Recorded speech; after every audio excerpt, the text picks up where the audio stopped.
Hi guys, my name's Seb Tudor, I'm the man on the Silver Mountain, and welcome back. Today I wanted actually to talk about something that kind of relates very much so to the last video, and that is overconfidence. I actually saw it recently described as the Kanye West effect, which I suppose fits, but still. Those times when you really push yourself, when you stretch yourself and so on and so forth into a space that otherwise it demands more confidence than you maybe actually have. And there are a few situations and few ways in which this happens that I observe.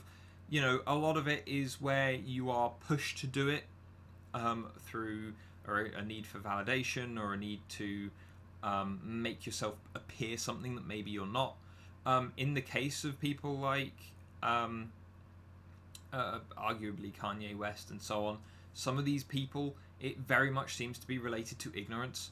They do not have that fear because they aren't aware enough to have the fear that would cause them a problem, and as a result they come across as hyper confident, and as a result doors open for them because they have enough to continue to roll things through.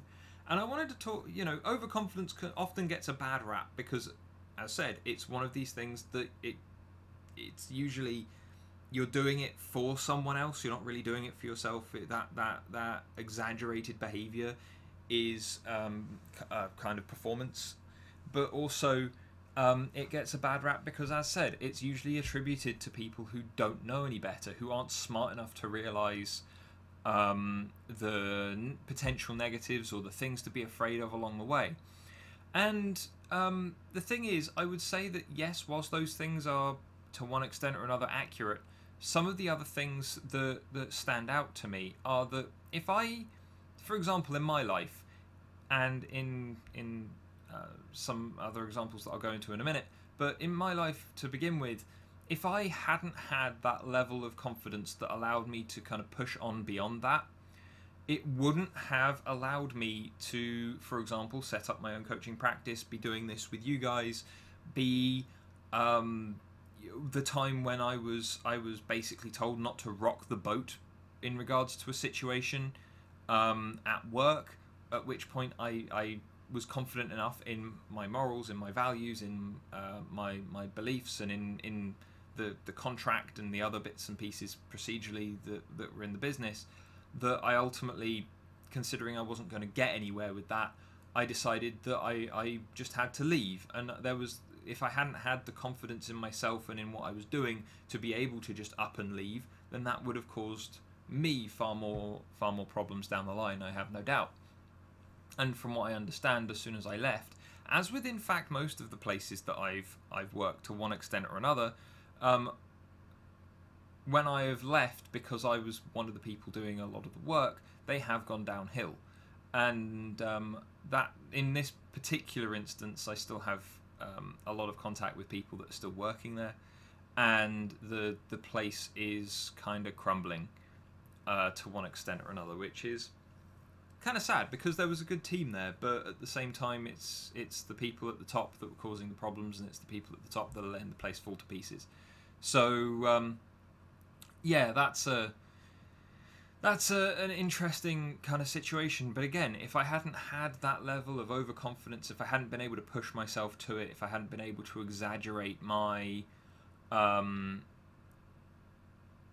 my kind of appreciation for myself to move out of those unhealthy and negative situations, then it would have been a far more upsetting and negative experience overall for me, and it probably would have lasted much longer than it actually did.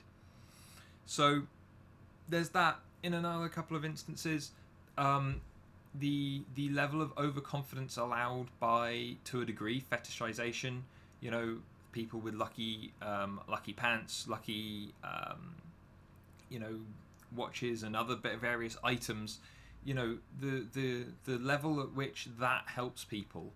Yes, people attribute it to all kinds of things mistakenly, but for the most part, if it's if it's a set of behaviours, if it's an exaggeration of self that has been attached to an item or attached to a certain place or whatever else, then it's not so much a change in in you on a grand scale. It's just that you've associated. It's Pavlov's dog kind of stuff. You know, it's operant conditioning where you've just associated one thing with another, and as a result, it allows you to do it.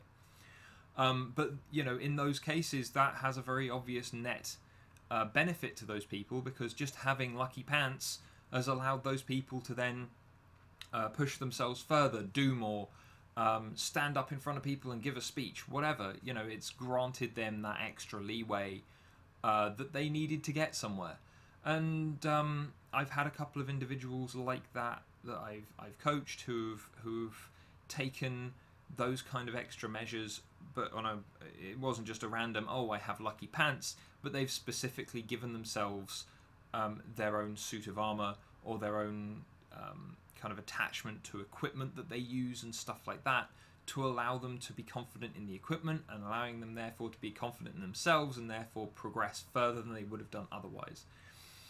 And as a result, I would like to say that the overconfidence, you know, you need to keep a monitor on it. Obviously, we see a lot of exaggerated individuals and celebrities and people in the media and so on and so forth that don't do that. But those people also, when they may very well have a fair amount of success to begin with, but then they also have some of the biggest falls that you can imagine. So to ensure that you don't have those, you need to make sure that you are aware of why you're doing these things, how you're doing these things, what are the largest jumps in your level of confidence.